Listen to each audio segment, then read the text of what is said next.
اعوذ باللہ من الشیطان الرجیم بسم اللہ الرحمن الرحیم۔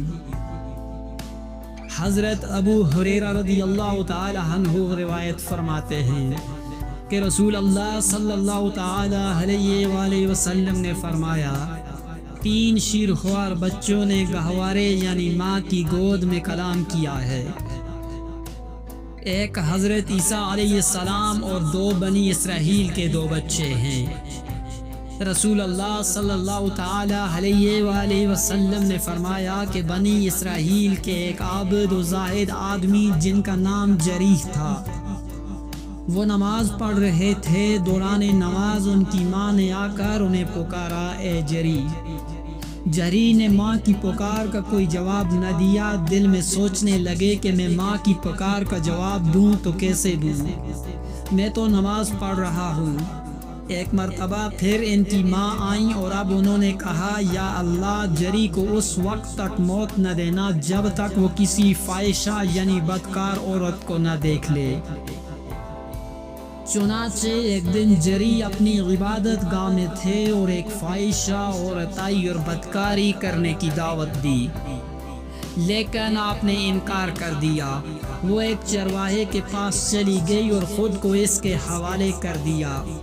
پھر اس نے ایک بچہ جنم دیا اور اس بچہ کو حضرت جریح سے منسوب کر دیا۔ لوگوں کو جب یہ بات معلوم ہوئی تو وہ حضرت جریح کے پاس آئے، خوب برا بھلا کہا اور ان کا عبادت خانہ توڑ کر انہیں باہر نکال دیا۔ حضرت جریح نے وضو کیا، نماز پڑھی، پھر نماز سے فارغ ہونے کے بعد اس بچہ کے پاس آئے اور پوچھا، اے بچہ، تیرا باپ کون ہے؟ بچہ بول پڑا، فلاں چرواہا میرا باپ ہے۔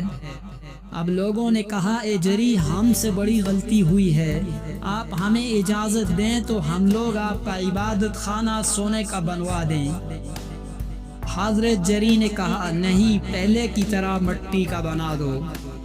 دوسرا واقعہ کچھ اس طرح ہے کہ بنی اسرائیل کی ایک عورت ایک بچے کو دودھ پلا رہی تھی کہ اسی درمیان ایک خوبصورت سوار گزرا تو اس عورت نے کہا، اے اللہ، میرے بیٹے کو اس سوار جیسا بنا دے۔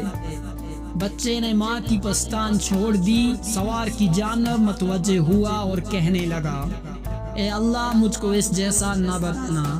اس کے بعد وہ پھر دودھ پینے لگا۔ پھر اس کے پاس سے ایک باندھی کا گزر ہوا۔ وہ عورت کہنے لگی، اے اللہ، میرے بیٹے کو اس جیسا نہ بنانا۔ لڑکے نے پھر دودھ پینا چھوڑ دیا اور کہا، اے میرے اللہ، مجھ کو اس جیسا بنا دینا۔ عورت نے بچے سے پوچھا، ایسا کیوں؟